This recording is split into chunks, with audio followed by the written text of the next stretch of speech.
David, let me start with this. Look, no matter what side of the fence people sit on, I think we all agree a deal's got to be done. I mean, do you think it is realistic? 2 years, can we get a deal? I think we can. I work on trade deals all the time on the Trade Committee. We've just done Canada.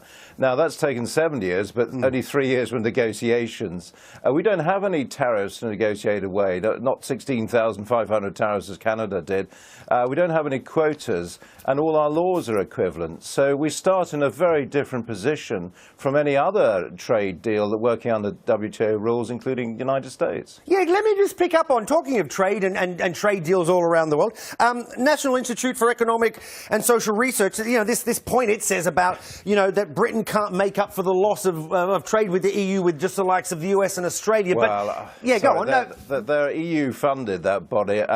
They were a disgrace in the referendum. They're just carrying on Project Fear. It's complete nonsense. We are the largest single customer of the rest of the EU. Let's not forget that. They want access to the fifth largest economy in the world. That's ours, the UK.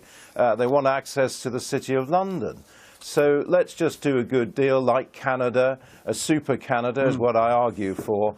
You know, the EU has done trade deals with most countries in the world, and the ones it hasn't done deals with, it's doing so now. Yeah, no, absolutely, David. Listen, I'm an Aussie, so I say let's do some big trade deals with Australia and New Zealand. Yeah, get back to that relationship. Hey, but correct me if I'm wrong, you're in Norwich, right? Big farming community. Is there a concern, though, about the whole immigration fact? I mean, you know, farming needs workers, and typically a lot of them are migrant workers. Yeah, I mean, I think we should go back to something like the temporary workers scheme, the agricultural workers scheme that was started in 1947, way before the EU was actually created.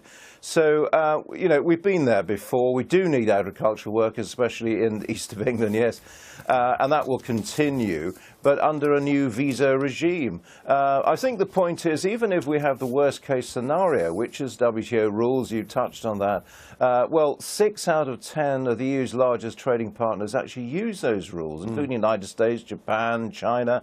Where, you know, we import $300 billion worth of Chinese goods without a formal trade agreement. David, can I ask you just briefly before we wrap up? I'm just curious on your point. You know, I was just travelling the last 3 weeks, and this is my first week back, and people are asking me about Brexit. And I'm like, yeah, look, yeah, but of course Brexit's happening. It's a big issue, da-da-da. But I'm like, you know what? Just watch what happens in Europe and the rest of Europe, perhaps. Keep your eye on that. You know, not necessarily just Brexit. France is only what? We're about 4 weeks away, 3 weeks away from an election. I mean, that could overtake Brexit, couldn't it? Well, that's true. I mean, Marine Le Pen is in a strong position. She's likely to get to the second round.